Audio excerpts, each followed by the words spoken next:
Let me take this moment to wholeheartedly congratulate each and every one of you today. You graduated. You did it. You made it. Congratulations to you. And you did it all by yourselves. Nobody helped you. No, that's not. That's what I thought when I was young. I starting to really make it as an actor. I came in. I talked to my mother. I said, "Ma, did you think that this was going to happen? I'd be so big and I'll be able to take care of everybody, and I can do this and I can do that and I can." She said, "Boy, stop it right there. Stop it right there. Stop it right there." He said, "If you only knew how many people that have been praying for you, how many prayer groups she put together, how many prayer cloths she gave me, how many times she splashed me with holy water to save my sorry behind her," she said it. She said, "Oh, you did it by yourself? I tell you what you can do by yourself. You can go outside, get a mop and a bucket and wash them windows. You can do that by yourself." Superstar. So I'm saying that to say I want to congratulate all the parents and friends and family and aunties and uncles and grandmothers and grandfathers and teachers and friends and enemies. All the people that helped you to get where you are today. Congratulations to you all. I'm going to tell about 2-3 stories. I'm going to keep it real short. I remember my graduation. Speaker got up there, went on forever, blah, blah, blah, blah, blah, blah, blah, blah, blah. So I'm going to keep it short. Number 1, put God first. Put God first in everything you do. Everything that you think you see in me, everything that I've accomplished, everything that you think I have, and I have a few things, everything that I have is by the grace of God. Understand that. It's a gift. 40 years ago, March 27th, 1975, it was 40 years ago, just this past March, I was flunking out of college. I had a 1.7 grade point average. I hope none of you can relate. I had a 1.7 grade point average. I was sitting in my mother's beauty shop. They still call it beauty shops now? What they call it now? Yeah, I was sitting in the beauty parlor. I was sitting in my mother's beauty parlor, and I'm looking in the mirror, and I see behind me this woman under the dryer. And every time she looked up, every time I looked up, she was looking at me, just looking me in the eye. And I didn't know who she was, and I said, she said, "Somebody give me a pen, give me a pencil. I have a prophecy." March 27, 1975. She said, "Boy, you are going to travel the world and speak to millions of people." Now, mind you, I was flunked out of college.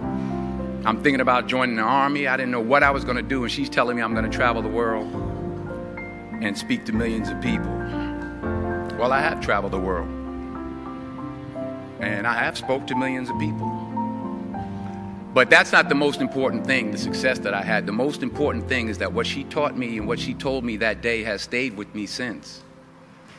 I've been protected. I've been directed. I've been corrected.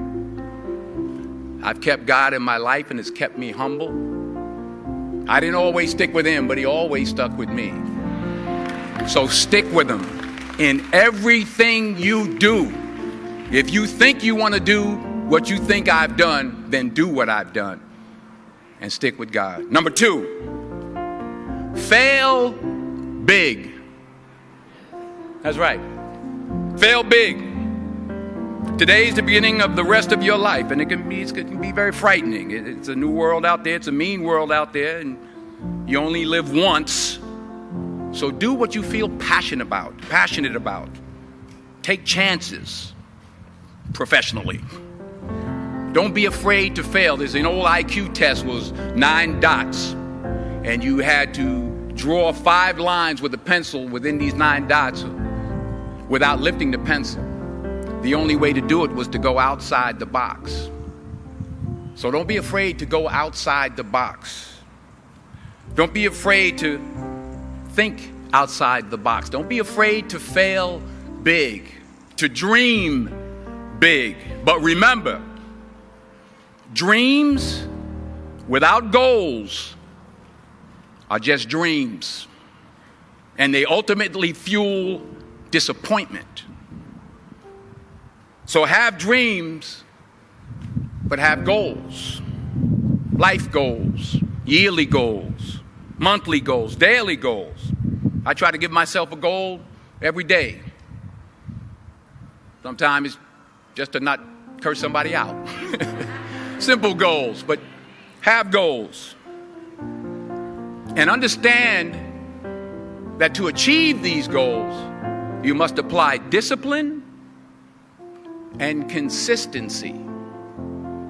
In order to achieve your goals, you must apply discipline, which you have already done, and consistency every day, not just on Tuesday and miss a few days.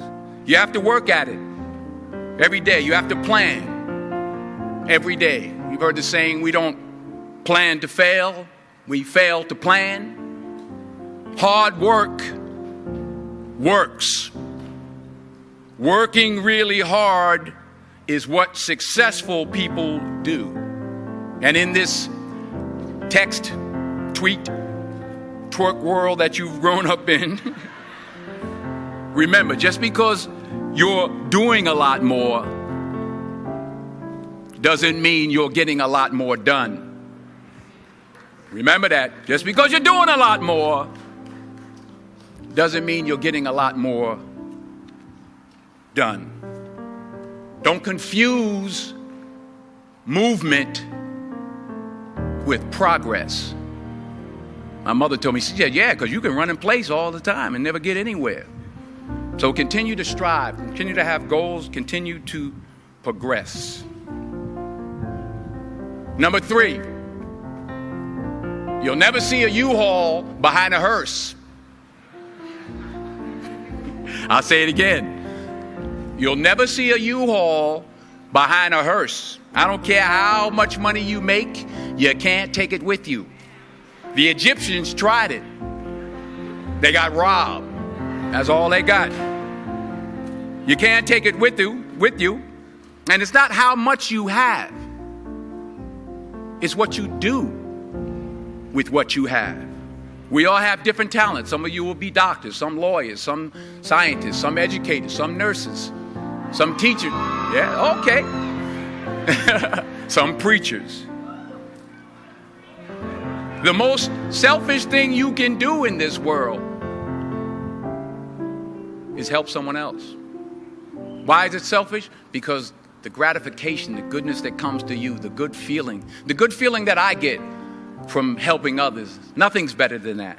Well, one or two things, but nothing's better than that. Not jewelry, not big house I have, not the cars, but it's the joy. That's where the joy is, in helping others. That's where the success is, in helping others.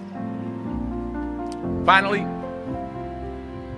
I pray that you put your slippers way under the bed tonight, so that when you wake up in the morning, you have to get on your knees to reach them. And while you're down there, say thank you for grace. Thank you for mercy. Thank you for understanding. Thank you for wisdom. Thank you for parents. Thank you for love. Thank you for kindness. Thank you for humility. Thank you for peace. Thank you for prosperity. Say thank you in advance for what's already yours. It's how I live my life. That's why I am, one of the reasons why I am today.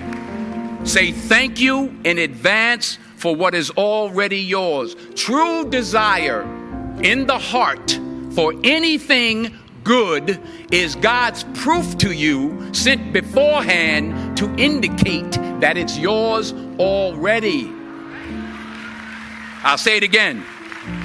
True desire in the heart, that itch that you have, whatever it is you want to do, that thing that you want to do to help others and to grow and to make money, that desire, that itch, that's God's proof to you, sent beforehand already to indicate that it's yours. And anything you want good, you can have.